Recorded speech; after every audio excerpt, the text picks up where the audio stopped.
Welcome. This is Dr. John DeMartini. This is one of the most amazing and inspiring shows that you can listen into. If you want to be on the edge of your seats, if you want to open up your heart, if you want to expand your mind, and you want to meet incredible people, stay tuned because you're just about to experience a transformative radio show that will change your life. And you're listening to the Dr. Pat Show that's coming up right next. Welcome to the Dr. Pat Show. Talk radio to thrive by. Powerful, inspiring, and coming to you live, bringing you stories of people like you and me, busting through and living life full out. Get ready to dare to wonder what your life would be like if you knew you could not fail.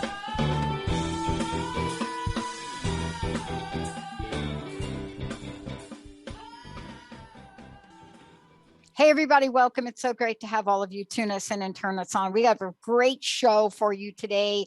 The Way of Abundance and Joy. Shirley Blancke is joining me here today. The Shamanic Teachings of Alberto Taxo. But what today is about, Don Alberto. But what today is about a message that we all can be reminded of. And, you know, what happens when you step out and you have an experience, right? And you meet someone that unexpectedly becomes transformative in your life, or maybe expectedly. But what happens when you then decide that you are on a pathway that helps you shift and change, not only your own life, but others? And if you study shamanic traditions like my very special guest Shirley has done, and you understand about the sacred dances of the ancient kahunas in Hawaii, or you study with Hank Wasserman, or any of or all of the above, then what happens is a message gets crafted for the world. And whether that message is a message that helps us understand how to bring more light into the world or how to cultivate life in your own life. That's what today's show is about, the way of abundance and joy. Many of you may be asking yourselves right now, is that even possible? Is that even possible? Well, I'm going to leave that up to Shirley. Shirley, it's great to have you. Welcome to the show. Thank you, Dr. Pat, and I'm glad to be invited. Yeah, a lot of people are thinking these days abundance and joy and all of the above. I'm an optimist, so I think I popped out of the womb like with a big O on my face, like a big optimist. But even with that, we run into times where if we have had experiences, especially experiences of the land and experiences that are sacred in nature, they teach us even more than we can imagine, especially through the tough times. Has that been true for you? Yes, I would say so, definitely. And, I, as a child growing up in England, I was on my grandparents' farm. I was roaming the fields and the woods, and I felt very connected to nature and knew what was around me and the animals and the plants. And then I came to this country as a young adult and realized I didn't know anything about my environment. And I tried to fill that in by learning the names of things out of books, realized that that wasn't going to do any good. And so then, I felt really a sense of alienation and loss. And it wasn't until I met Don Alberto and started to try and practice some of his teachings that I gained this sense of belonging again, or I should say belonging perhaps for the first time in this particular environment. And it has the effect of raising your spirits. I think many of us know if we walk in the woods, it makes us feel perhaps a lot better than we were feeling before. So this is that kind of feeling, but in spades, because it's something that you can do for yourself and which helps you along that path. Yeah, and the reason I bring this up is because, I was recently, I've started to talk a little bit more about, okay, what I'm trying to do for myself and what I am doing for myself, I'm reminding myself of the very special moments in my life that have literally shown me a different trajectory. And the reason I love to talk about that is I was really struck by many, many things in the book. But what I'm really struck by today in the world, and one of the messages is we are at choice points all the time. I could talk about my experience in the desert to 5 different people and describe it in detail. And some people will walk away and think, you got to be kidding me. You spent 10 days in the desert with just water, nothing to sleep in, on the ground, no bug spray, and you're happy, right? And what I realized today is that all of that is true. And it was perfect for me in my life. And that's why I'm so struck by your message, because your message right now is perfect for so many in life. So many people want to know this way, Shirley. Do you see what I mean? Yes, and I think so. And I just would like to add to that what Don Alberto was teaching most recently. And, before we reach this really dark period we're in now, was that it's very important to be able to know how to raise your own energy level. And you can do that by thinking about the happy times, the good times you've had, or looking at photographs and getting yourself, raising your mood in that way. And then to project outwards a feeling of love to as far as you can into the world, people you like or people you don't like. So, and he said the world really needs it at this point. Yeah. Let's talk for a minute about the journey that got you here. And it's so important to talk about it because, this is one of these things that when people hear the story of the conversation, the meeting, the influence of Don Alberto, it's hard to describe the serendipity of it all and the rightness of it all and the timing of it all. Yeah. How would you describe your journey from there to being here and talking about the book? Well, that's a long story. Yes, go ahead. Do it. Well, I had studied shamanism as an anthropologist for many years. I just read about it. And then I began to think, well, do I want to get into this myself? And I took a weekend course with Michael Harner. This was in the 80s. And, it was some very interesting things happened, but I wasn't sure it was really for me.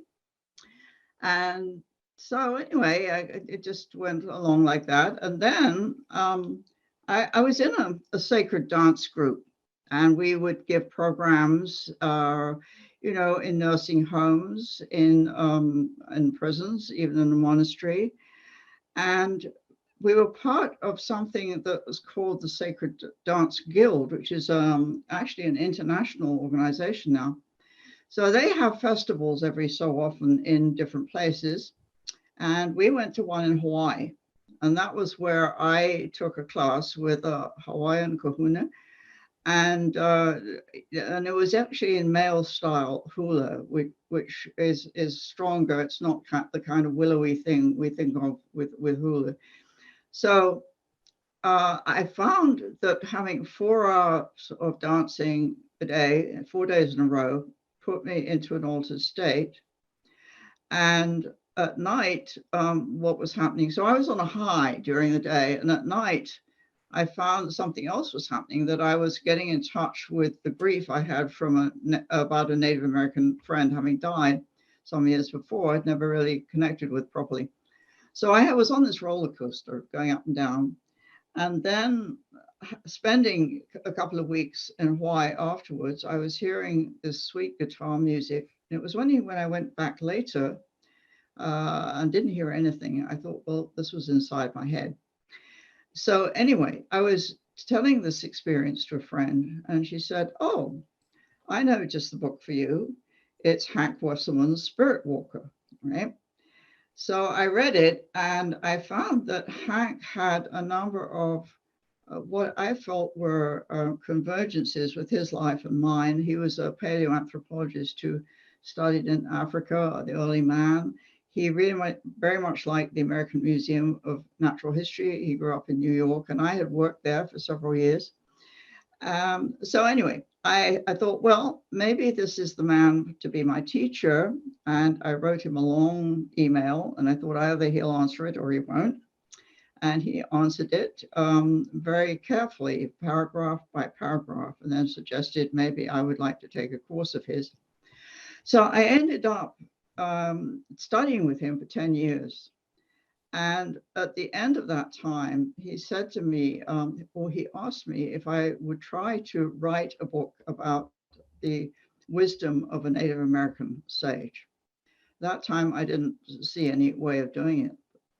But a few years later, this is when I encountered Don Alberto. And I had not listened to a Native person speak in some time. And a friend of mine said, oh, there's going to be this Native American Ecuadorian medicine man speaking just 15 minutes from your home. Maybe you'd like to go. So wow. I said, sure. All right. So, it was a very hot June evening. I almost didn't leave the house, but I got myself out. And on the way there, I found myself feeling excited and a bit nervous. And I thought, why on earth am I feeling this way? I don't know anything about this man. Or what is the point? Anyway, I got there, and he was giving really an introductory course in shamanic journeying. I don't know if your listeners know what that is. Should I explain that? The listeners are a little bit aware, but I'd like them to hear it from your perspective, because I gave a version of it the other day from my experience in the high desert. But this is very powerful, and I'd love to hear it from your perspective. All right. Well, the way I see it is that it's a method of reaching your higher intelligence, or your dream world that you might otherwise only reach in sleep. So it's a way of getting to the place where your creative ideas come from. And really, it's just sort of an inspirational place. You can get a lot of very valuable information from it. Yeah. Do you consider it? Do you consider it, Shirley, if I may interrupt you for a minute? Yeah. Do you consider it like I don't know another word except to put it in like sort of this pop culture phrase, a sneak peek? A what? A sneak peek? Sneak peek. Like you're getting a peek into the possibilities. You're seeing something, yes, right, in this state that maybe you're not experiencing in the present world of your life. Right. Yeah. Yes, I think that's good. I mean, I'm thinking that, this is a place that artists make a lot of use of, but also scientists yes, and mathematicians. It's where their ideas come from, and then they have to use their training to demonstrate that it has validity in this ordinary everyday world. So yes, and the method that's usually used that I think is the safest is drumming and singing, what it does, it changes your brain waves. Yeah. So you reach this other place, right? Yeah. So shall I go back to my story? Well, yes, go back to your story, because your story, when I think about it, and certainly the way you've written about it in the book, is so insightful. There's so much in the book. It really is. I went and reread The Medicine Wheel of the Four Winds several times before the show today. And what I've learned over in my lifetime is when I read something more than once, there's something there for me to learn about it. But, your story is more than insightful. I mean, it is a story where you were tapped on the shoulder and called, from Yeah. my opinion. You Yeah. Great career. Not saying anthropology wasn't all about what it is, but sometimes we get tapped on the shoulder to do something. Yes. And right. That's what I think happened to you. Maybe it wasn't like a tap on the shoulder. I know for me, it was a 2x4. So it was a little bit more than a tap on the shoulder. But for you, there was a calling. You were told you were a healer. And I can only imagine, people that are watching this, they see you and me. And they may not realize that every one of them here today has the potentiality to experience what you have in this book. Yeah. That's why I've been doing this 20 years, because I want to get the message to people.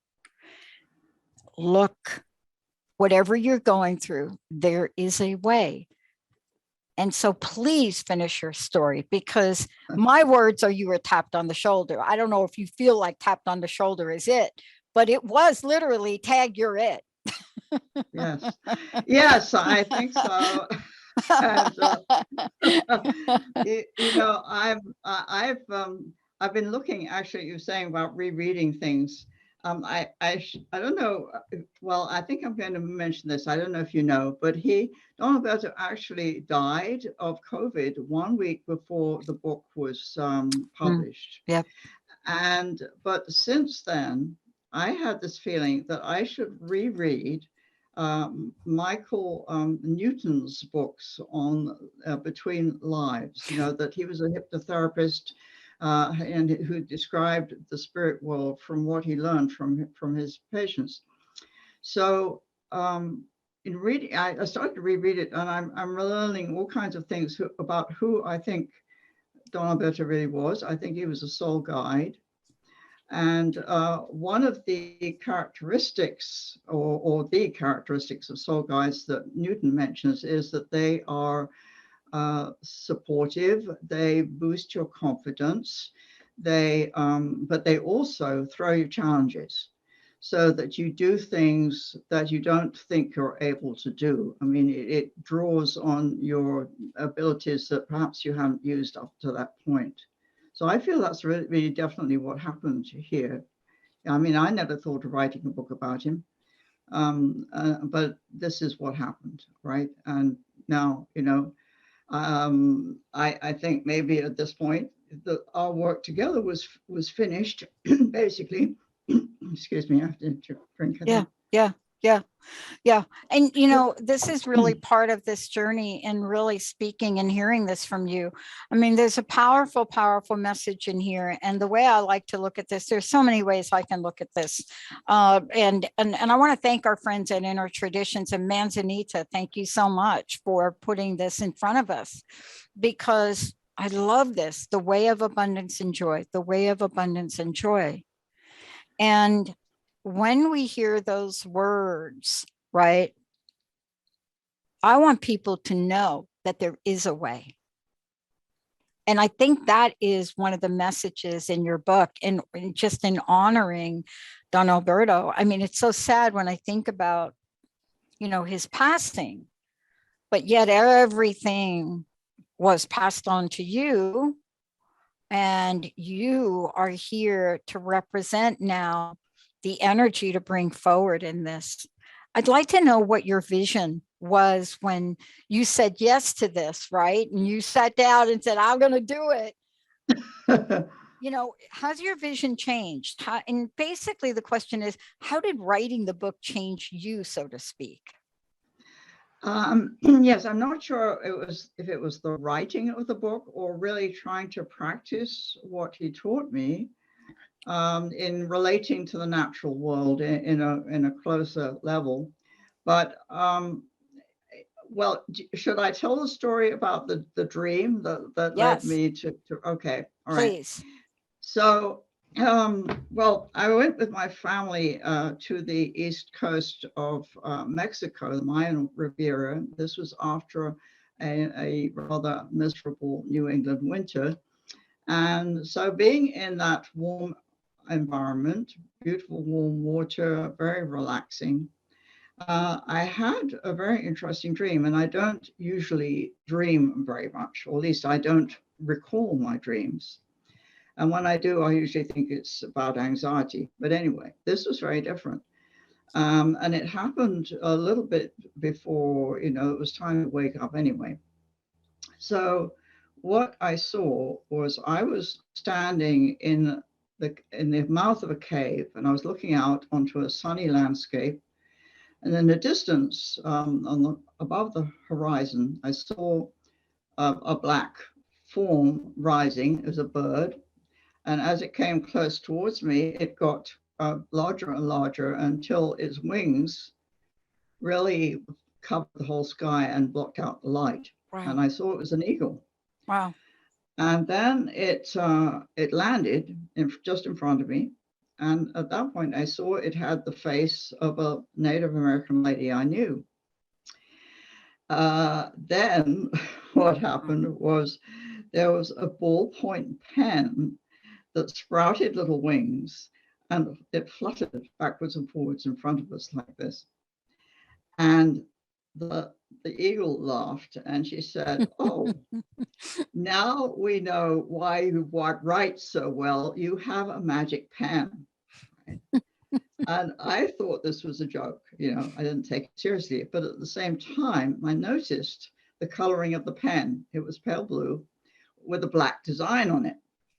And I didn't take in what the design was, but right after that, I woke up. And so being awake, I realized I had the pen. And it was something that had been sent to me, some kind of ad in the mail a few days before. I didn't know where it came from, but I had it. So I looked at it. And the design was different sizes of feather, on black feather on this pale blue background. And when I saw that, the word that came into my head was pluma, which is the Spanish for both feather and pen. Yeah. So I took that as a suggestion that I should tell the dream to Don Alberto. And when I did, he said, "Oh, I'd like you to write a book for me." So that was how it got started. Wow. And, I mean, there's so much to talk with you about. And I just want to say, Shirley, let's just make sure people know how they can get a copy of the book. What is the best way to do that? It's pretty much available everywhere, isn't it? I think so, yes. Okay. From the publisher or from Amazon, or if you have a local bookstore, I like to, people to promote those if they can. So yeah. And I wanted to talk with you about, there's so many things I'm reminded of now and reflecting upon. And there was a part in the book that I was reading that I too lost my mentor before she could see, not to COVID, but before she could see the fruits of her labor. Yeah. You're progressing when your mentor stops calling you knucklehead. That's how you know. that's how you know that you're progressing. But when we come back from break, I want to talk with you about the power of the chicana. Oh yeah. I should say that's I'm wearing a symbol. I was going to wear mine. I don't have mine on me, but I was going to wear mine. But I saw yours, and I loved that you included it in this book. And I've learned recently, I was given a chicana by Vera Lopez, and she found out about my South American ancestry, which actually was a big fat secret in my family. Oh. I mean, I'm not kidding, right? But when you're drawn to a culture and you don't know why, where there's smoke, there's fire. And so, but to study the chicana and to have such a beautiful pendant she gave me, of with the serpent on it. I mean, it's just beautiful. Yeah. The energy of it, though, is powerful. But the lessons, I want to hear you talk about. I want to hear you talk about. You did just beautiful, beautiful job. We're going to take a short break. When we come back, we're going to talk about Don Alberto's, I say chicana, I'm probably mispronouncing it. Shirley, right. when we come back, we're gonna dig into this. How will this lead us to the way of abundance and joy? And I really need to emphasize this for those of you that are feeling down a quart. Yeah. I'm telling you, it's a feeling. It is not the truth of who you are. But Shirley's going to take you on that when we come back from break. Everybody, stay tuned. We'll be right back.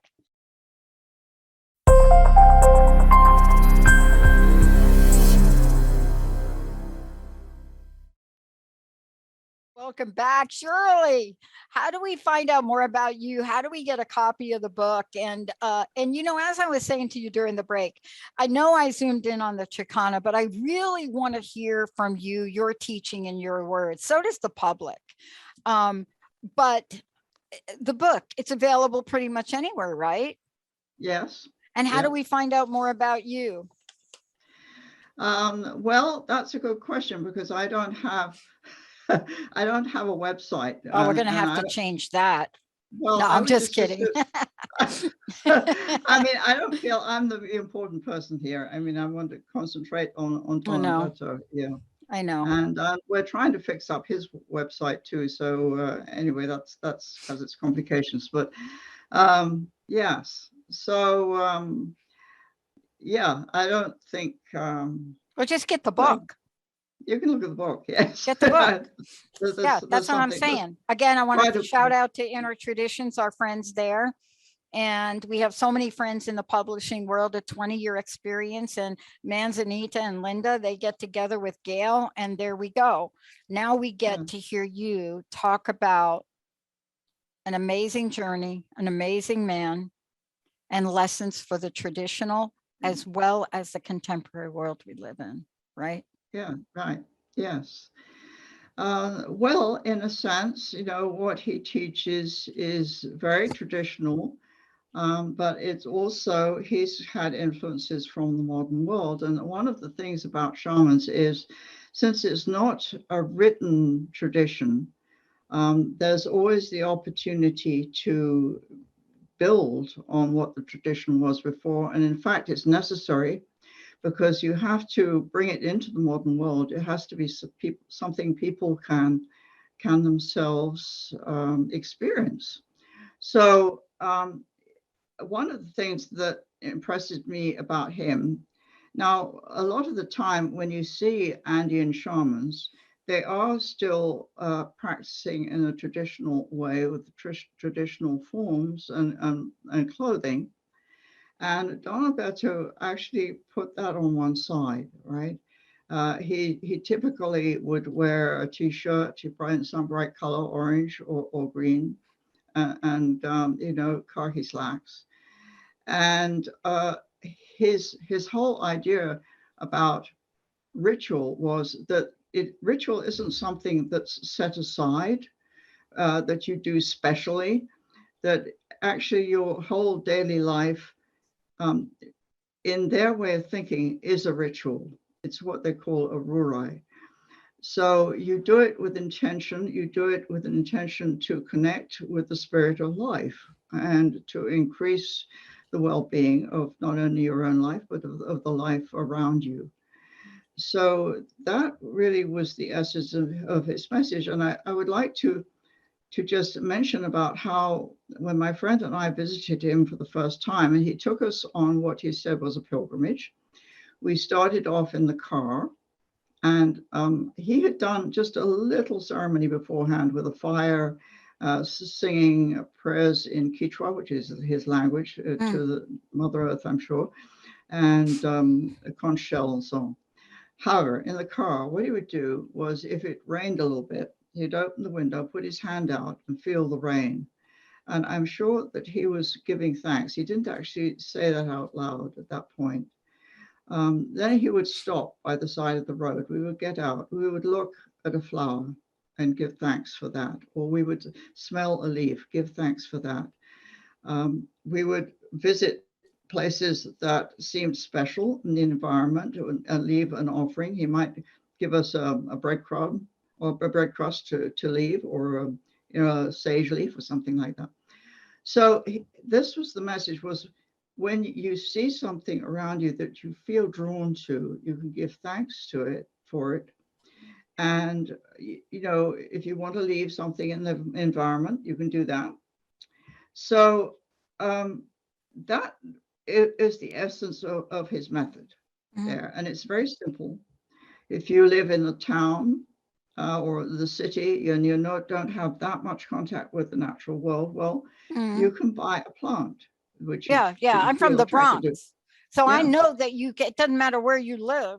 I want to go back over this again for people so they can hear it again, because there's something about the process that you described that, look, when I went on my first vision quest, I still had so much of my upbringing. I mean, my dad poured cement in the backyard, right? Yeah. And so, but what you're talking about, it feels like an infusion of really unlimited energy. Yeah. Is it? Yes, I would say so. And this whole idea of energy was new for me. I'm not somebody who easily feels energy, but it's really energy healing. Yes. And so I think that is behind what he was saying, is to try and raise your energy level in order to project love outwards, that you have to feel good in order to be able to do that. So he was suggesting, ways of being able to raise that feeling in yourself. So that's it. That's it. Yeah. And the reason I say that's it is because to hear you tell the story, you're such a beautiful storyteller. There's something about the way that you're bringing this message forward that is completely captivating. And there's an energy in the way you do it. And maybe everybody that's listening maybe they don't get it in the way that I get it, but something touched your heart and soul. I mean, it's in your eyes. Yeah. And it's beautiful. Yeah. Well, to me, I think the first part of the story of his upbringing to me is very interesting. And that he was grew up in a traditional family of shamans, and then his father was killed in front of him deliberately run down by a car, but he was able to get over that, and get to a very beautiful place where he could really share this information with us to further the prophecy they have about the condor, the eagle and the condor flying together in the same sky. And apparently sometimes, he would come to New York City, he would get exhausted when he went home, and asked his elders, did he really need to continue to do this? And they said yes. And he would come back, and he never gave up. And then I was fortunate enough to meet him and have this great experience. So, and I gather that he really wanted his message to be able to be told in English, and I had the chance to do that. So I'm very grateful for that. And I want to talk a little bit more about this. I want to talk about the energy of abundance for a moment. And I don't think it's a mistake that abundance and joy are both in the title of the book. And these are shamanic teachings, because so often we don't think about abundance, especially in the ways that it has been shown to us. Let me give you a specific example. I grew up in an Italian family. Now I know both Italian and Brazil, but that was the secret. And we grew up as Catholics. And I was always struck by, as a kid, you don't know this word. You don't know abundant and prosperity. But I was always struck by the amount of gold. And remember, I'm in New York, so all the churches in New York are like filled with gold. And there was just a sense in just the presence in that sacred space. And then down the road, I did a little searching on my own, and I found out that people that walked the earth thousands of years ago were quite prosperous. And we don't look at them like that because we have this really odd way that we've indoctrinated poverty and sacrifice with spirituality. But Right. Moses would be a millionaire in today's time, right? Yeah. And I was really struck by this. Can you talk about Don Alberto's version of abundance for me? Well, I think that it was just to enjoy, or be able to enjoy, get yourself to the point, what is all around you, to be able to recognize what's around you. It's a question of awareness, of really being able to, first of all, to pay attention to what's around you and then feel it. Now, as far as paying attention is concerned, I live in a place where I can go for a walk around the top of a hill.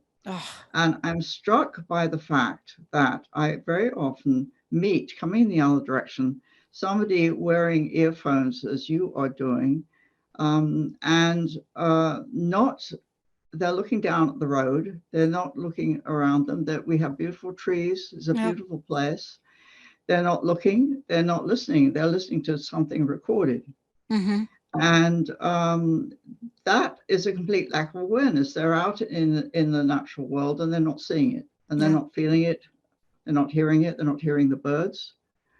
So it's that kind of thing. You know, so many of us, I think, are absorbed by the technological world that we don't, when we're kind of mesmerized by it. So I think it's a need to get away from some of that, at least some of the time.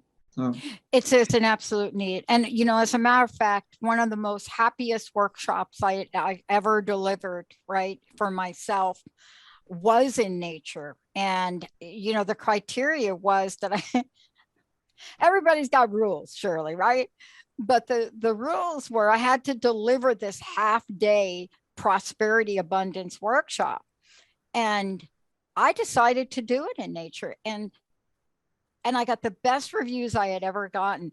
But what I had them do, I had them touch the leaves of a tree. Exactly. I had them, they could pick whatever that one thing was in nature. They had to bring it back to the circle.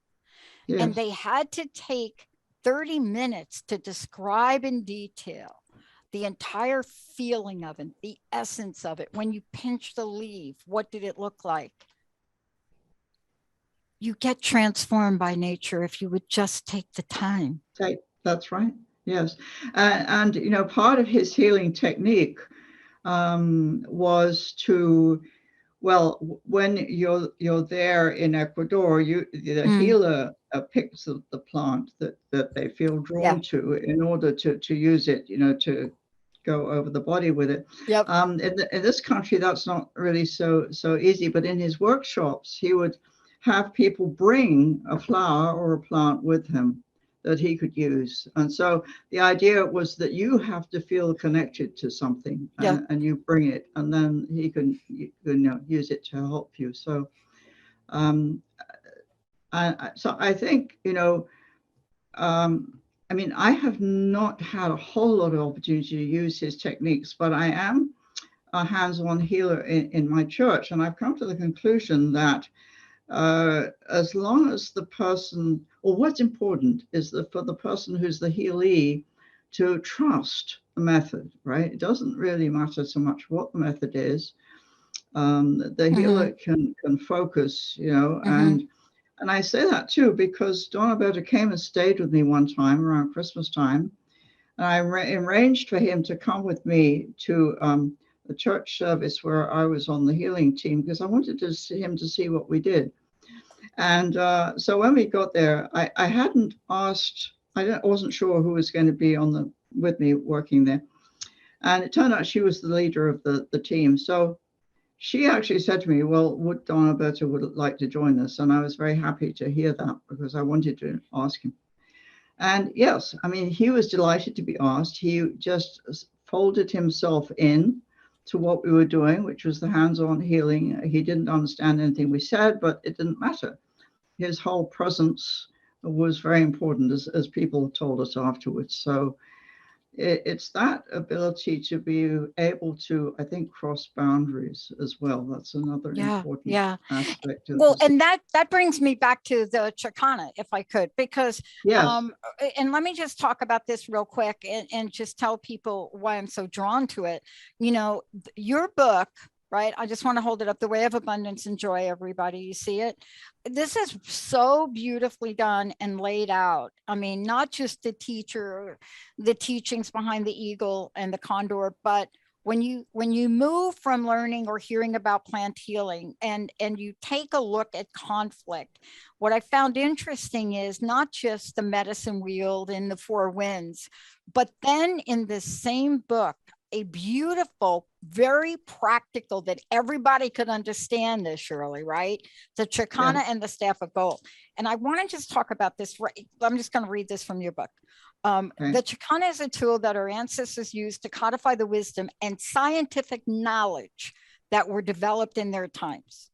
The wisdom and scientific knowledge. Now, this is ancient, but I love that we're talking about this. And then you go on to say one of the easiest ways of understanding it, to read this symbol or tool, is to orient oneself to the four directions that we know: north, south, east, and west. And if we look at the chicana from above, we will see it is a cross with sides of equal length. And you go on to describe this, but the very nature of how you describe it and then go on to talk about it, I had never heard this phrase. Okay, and I'd love for you to comment on this. The chicana, to be best understood intellectually, has to be seen in all its dimensions. Yeah. Okay. It's a powerful symbol. What was it? And then you go on to describe various versions of it. But what does it come to mean to you, Shirley, at a personal level? Yeah. Okay, those actually are his words. Yes. That he spoke to me. It was an interview I had with him. Well, it's really, to me, it's more of a mystical vision, because you try to see something in multiple dimensions. How do you do this? But I think it sums up, the whole universe. It's just well, to me, I think it sums up everything that he teaches there, everything that we experience, everything one can know about the stars, or anything else. It's a way of connecting everything in the world together. So, yeah, I mean, to me, it's also a symbol of the depth of their thinking. Now, one of the comments that he made was that there are people who are interested in Indian things who don't think that they have any philosophy, right? And this is really a deep kind of very complex philosophy, in fact. One of the valuable things about it to me is that he would use not the term universe, but a pairverse. In other words, there are two principles that are equally important, and it's not just the male, it's also the female, and that the female is in fact more important than the male in his view. So that he sees at the moment we're in a time he calls a Pachacuti, which is the world turning over. And we're leaving 500 years of male domination and coming into, hopefully, another 500 years where female energy rises. And it's not just women, it's female energy in the male, which is taking us into a much kinder, nicer universe. So I love it. I don't know why I stopped asking myself the why question. I don't know what year that was. Maybe it was 1969. I don't know. Maybe it was at Woodstock in 69, maybe. Because it didn't help me. Yeah. It didn't help me. And what you're bringing forth is an invitation through Don Alberto for all of us to not just read about it, but to take it in. Yes. And to take it in action in the way we live our lives. Is that an adequate representation? Very, very good. Yes. And he was always frustrated, because a little bit frustrated, because he felt he had difficulty teaching people how to do this. Because in fact, it's very simple. But you just have to want to do it. You have to be aware of what's around you and see what you notice, see what you feel drawn to. That's really what it's about. Yeah. Yeah. And I found, since I've felt more connected with the environment here, that my mood has gone up. I mean, I'm not somebody who tends to be depressed anyway, but the situation at the present time is depressing, and but I don't feel that way at the moment. I feel, I feel up, I guess I could say. Yeah. I like that. Right. I like that. I like that, because look, I know what it's like to not feel up. I think maybe you do too, a little bit. Yeah. And when we can learn that there is a choice we have, most of the time, there are exceptions where people have some physical things. My mom committed suicide. And in her case, there was a whole lot that she needed some help with. And back then, you didn't really get the help. But I would love to know, given everything you've put in the book, you're doing these interviews, right? You're out there, you're sharing this message. I'd love to know your vision. I'd love to know, everybody's got a copy of the book. Everyone is reading the book. Take us on now, our own visualization of what your desire would be for those people being touched by what you were touched by. Yeah. Well, I just think that they are able to stay in a higher mood than they might be in otherwise. That they're not as pulled down by the things that happen that are not great, as is the case now. And that they find a kind of joy. I mean, it's a sort of a low key but very deep kind of joy, just for being alive and being able to appreciate that fact, that really the spirit of life is throughout everything in our world, and we're a part of it. We tend to separate ourselves, but we're really not separate. And as far as the natural world is concerned, it has been polluted and so on and so forth in the past, and hopefully, if I can feel better connected to it, then these things can be eased and turned around in the future. So it's just to live in a happier way, a more connected way, I would say. And I think I will add that I'm somebody who's always been very much of an introvert. I've never been much of a people person. And so here I am now, and I feel this book is going to reach a number of people. And so I'm happy about that, that this is a sort of a new direction for me too. Yeah, I love this. I love understanding, and through your words and through your inspiration, and certainly through what you're bringing forth in the message from Don Alberto, is this idea that, one, it's never too late. Right. Two, as you so beautifully stated, that we are here to be connected. In your book, you connect us with nature, with plants, with animals, with people. We are here to be connected. And that we cannot lose sight how important that connection is. I don't care if we've got our phones going, or, I have to wear a headset or else the sound is not good. But honestly, if I could figure out a way not to have this thing on, boy, I'm right on it. But the other thing is, you're also reminding us of a sacred journey, I believe. Is that correct? That's right. Yes. Yes. Mm-hmm. So, and I, he sort of introduced me to that idea right at the beginning by taking my friend and me on this pilgrimage, as he described it. Yes. So, yeah, I haven't said anything about, what happened when I first met him and getting this kind of laser light from his eyes to mine. And then I really wanted to know what that was. And, I ended up going to Ecuador with this lady who wanted more healing. And so, and then I finally got a chance to ask him, and he said, well, it was a signal. And I said, what kind of a signal? And he said, well, I've known you in previous lives.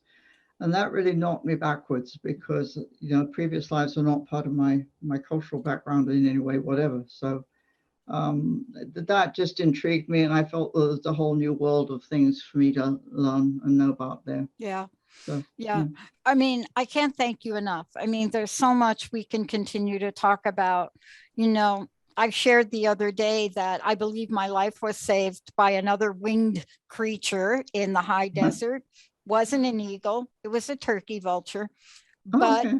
It helped me. I was lost in the high desert because I didn't follow my mentor's instruction and wandered too far away. And I did remember her teaching, take your clothes off, lay on the sand, let your heart touch the earth, and you will be guided. Now, I'm not telling everybody to take your clothes off. Don't be emailing me on that. But there's something important about all of us connecting to the earth, isn't there, Shirley?